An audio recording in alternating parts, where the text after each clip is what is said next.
En todos estos años se dieron condiciones internacionales, como vos marcabas, de precios muy altos, ¿no? Hay la demanda por el crecimiento de los países emergentes, por la aparición de los biocombustibles como nuevo factor de demanda, bueno, la situación financiera, la debilidad del dólar.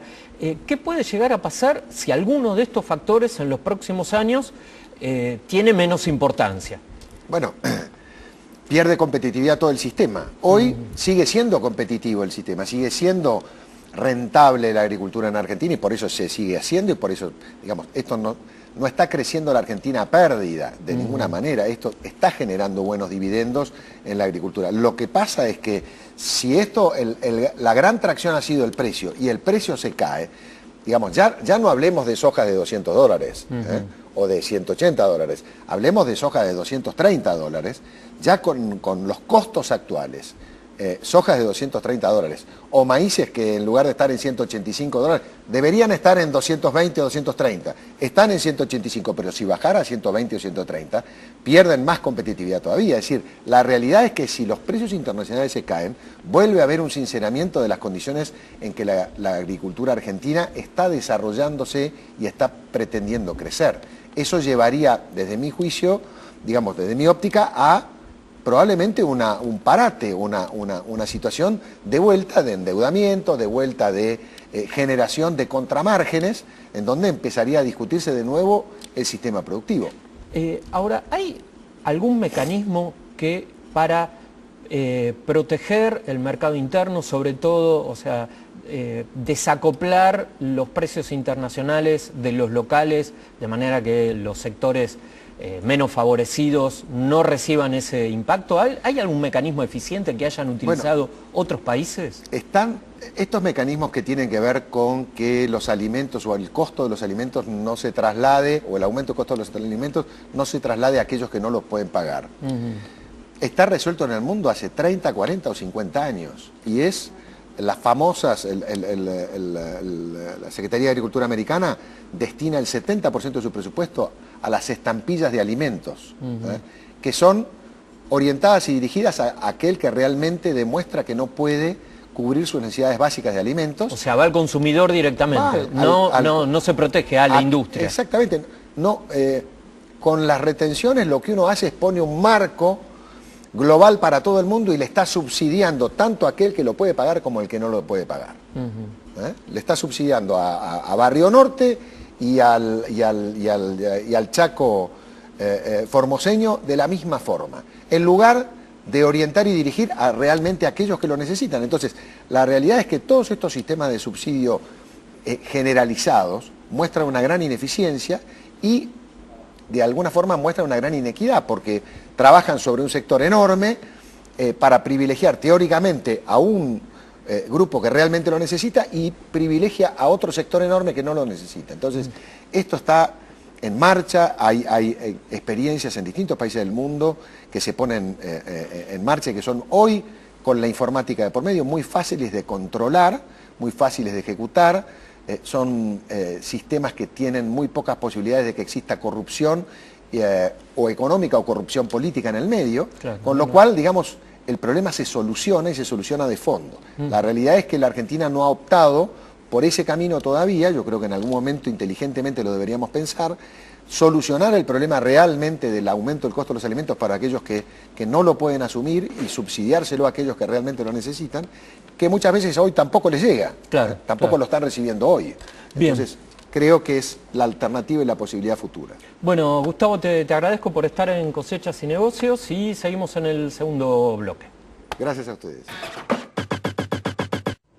Seguimos en Cosechas y Negocios, ahora con Bernardo Basombrío, periodista, que acaba de publicar un libro sobre el conflicto de la 125, las retenciones móviles, ese conflicto que durante 4 meses tuvo en vilo a todo el país. Inclusive hay un estudio reciente de medios de comunicación del sitio Diario sobre Diario, que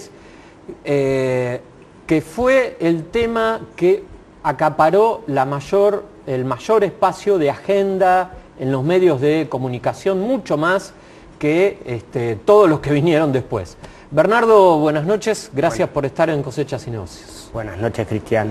Bueno, contame, Bernardo, ¿por qué se te ocurrió escribir este libro? Ponerte primero a trabajar, a investigar, y ¿por qué escribiste este libro? Bueno, convengamos que veniendo con la trayectoria de 10 años como periodista agropecuario y estar asumiendo la vivencia de lo que fue la 125, sin duda daba para un libro. Nosotros se lo debíamos al público urbano, sobre todo en el carácter que tuvo la protesta de la 125, ¿no? Donde fue una confrontación permanente por parte del gobierno y que la comisión de enlace trataba de salir de ese espacio de confrontación para explicar de qué se trata el campo cuando hablamos del campo. Ahora, vos entrevistaste a los protagonistas, ¿no? Sí. A muchos, sí. Digamos, con los que accedieron, porque hubo gente que no accedió. Sí. Digamos, lo que recordaban, porque sí, a veces la memoria es tramposa, ¿no? Sí. Modifica lo que sucedió en los hechos. Sí. ¿Te pareció que era fiel o hubo algún dato nuevo que a vos te sorprendiera?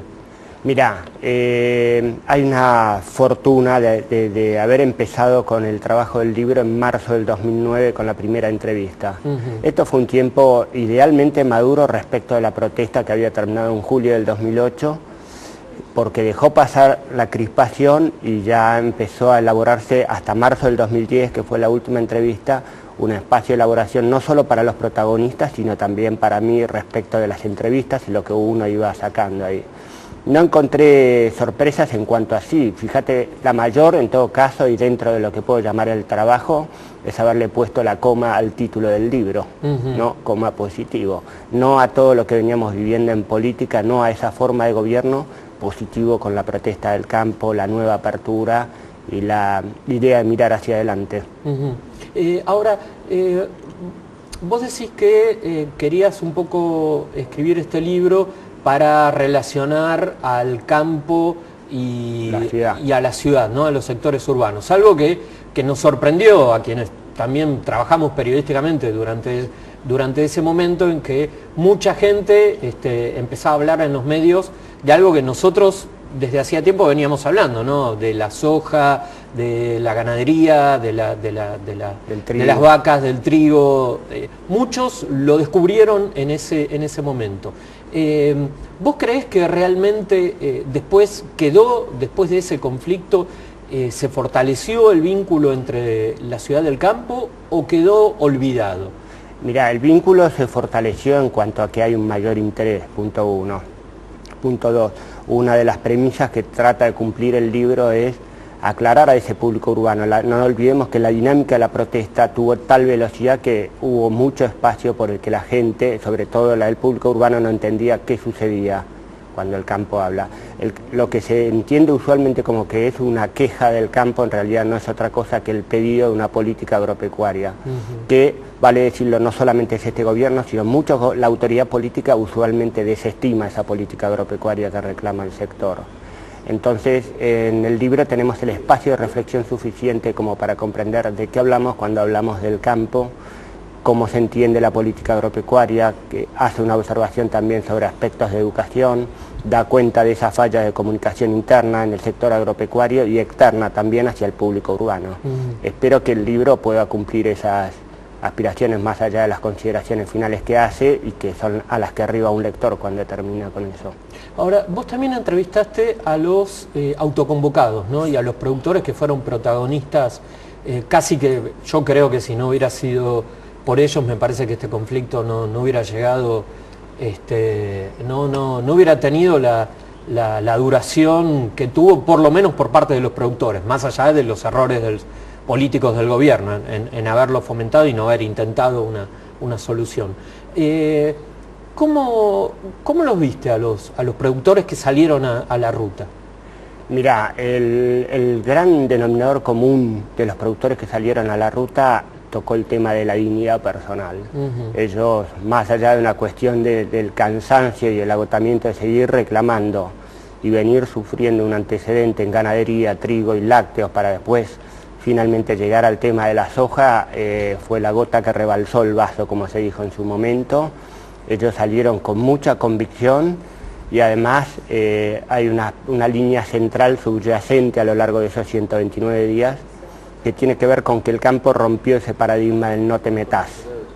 El no te metás, además, los 300.000 personas que estaban en el acto, en el Monumento a la Bandera en Rosario, no eran productores, sino que además involucraron al otro y cambiaron esa realidad que fue imponer la 125. Entonces transformaron la realidad. Esto muestra, y digo, como siempre, que la protesta de la 125 fue un proceso colectivo y que por lo tanto tiene mucho que ver la participación individual de la gente sobre el proceso de construcción de país. Bernardo, y también hablaste de analizás el papel de cada una de las entidades, inclusive la mesa de enlace. Sí.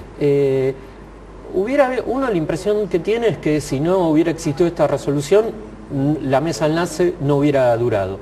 Brevemente, ¿crees que si no hubiera existido este enfrentamiento, hubiera sido posible esta unidad que tuvo la mesa de enlace? Evidentemente no.